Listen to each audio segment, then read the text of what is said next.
In the world of Etherian, nearly every human is born with a gift, a unique superpower awakened at age 10.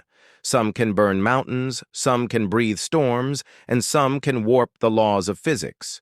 But a small minority, called voids, are born without a single spark. Voids are marked by society as useless. They can't join guilds, can't enter power academies, and can't even walk freely in some cities without restrictions. Most hide, some disappear, and one boy refuses to break. 12-year-old Cale Arden walked through the gates of Celestis Academy, clutching his books tightly as whispers followed him. Void. Why's he even allowed here?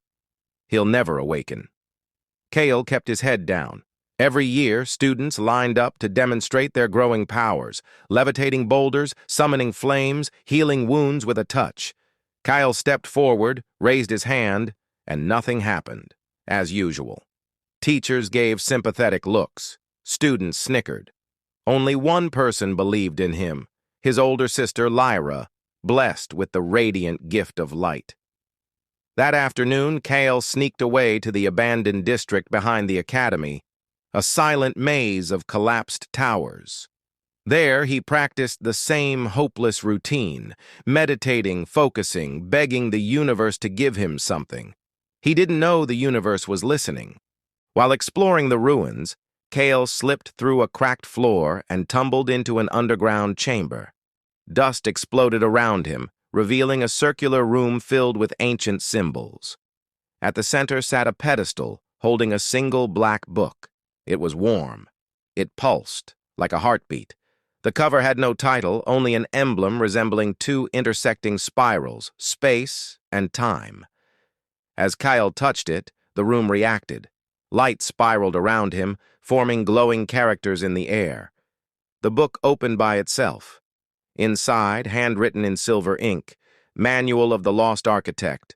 Only the empty may wield infinity. Cale stared at the words. Only the empty. Only a void. The pages described the ability to fold space, stretch distances, freeze moments, rewind seconds, leap across dimensions. Not a gift. Something beyond a gift, a construct created by training, not birth. Every void's impossible dream. Cale felt tears sting his eyes. For the first time in his life, he saw a path, terrifying, ancient, forbidden, but a path meant for him. He whispered, "I'll do it. Teach me." The book responded with a soft hum, and the training began.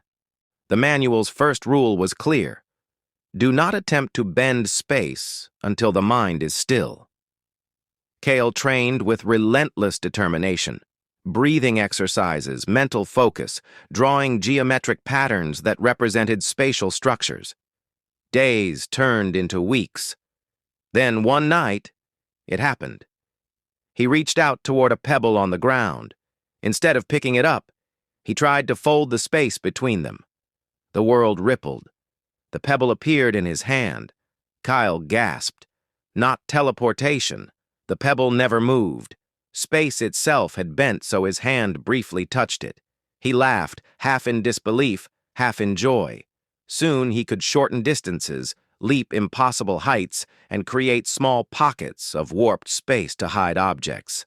But time, that was harder. The manual warned, time resists. A single second can destroy the unprepared. When he attempted his first time bend, his vision blurred, his heartbeat slowed, and he collapsed, trembling. But he stood again the next day. And the next. One evening, he successfully froze a falling leaf for half a heartbeat. He cried harder than when he first bent space. He was no longer a void. He was something the world had forgotten. Rumors spread around Celestis Academy, objects disappearing, footsteps echoing where no one stood, a leaf hanging motionless in the air for a moment longer than it should. Kyle remained careful, but not careful enough.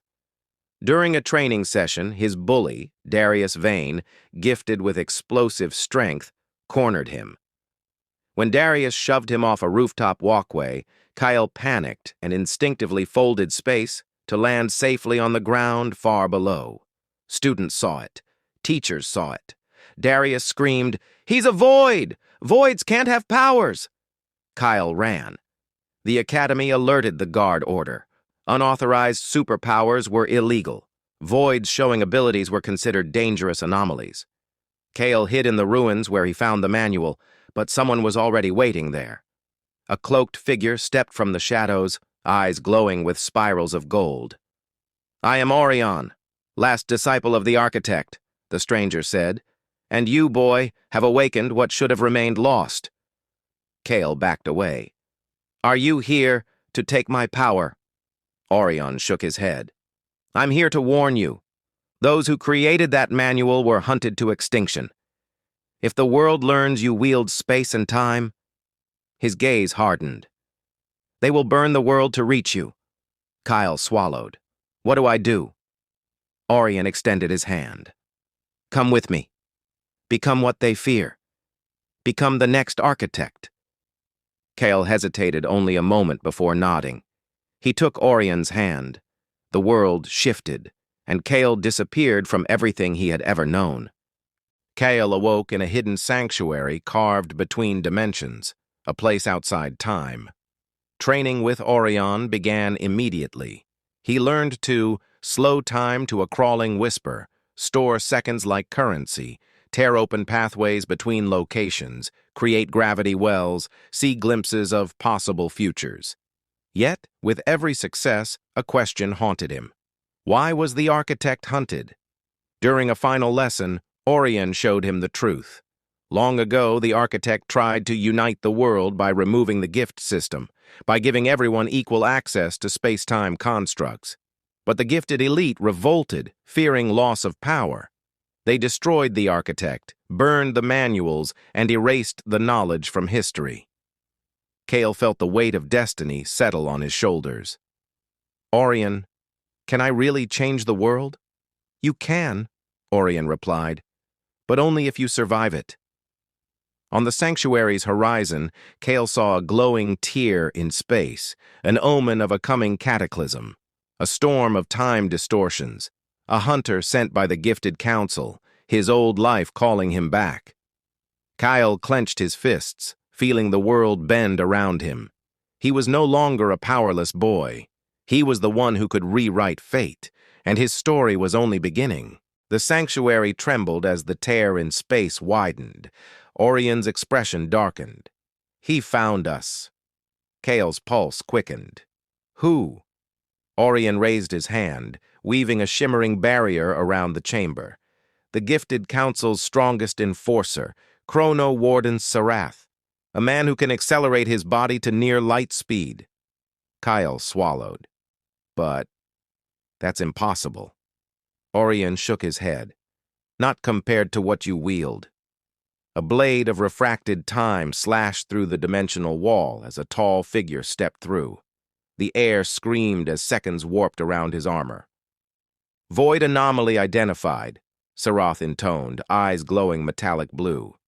"Surrender the forbidden construct or be eradicated." Kale felt fear coil around his spine. Orion whispered, "Remember your training. Space bends gently. Time bends reluctantly. But both bend for you." Sarath lunged, an afterimage stretching behind him. Kale instinctively folded space, vanishing from the strike. A crater exploded where he had stood. Orion countered with a time-slowing sphere, but Sarath broke free instantly. "He's too fast!" Kale's breaths shook, but he forced himself to focus. Every lesson, every failure, every page of the manual. Space is distance, time is motion. He disrupted both. With a frantic gesture, he folded the area around Sarath into a loop, forcing the hunter to sprint endlessly in a circle. Sarath's voice echoed, "Impressive, but incomplete." He snapped the loop with raw speed. Kale staggered, drained. Orion grabbed his shoulder. "Kale, we withdraw!" Before Kale could protest, Orion tore open a dimensional gateway and pushed him through. The world blurred, then swallowed him whole. Orion's voice echoed faintly. "Run, Kale. Live. Become the architect the world needs."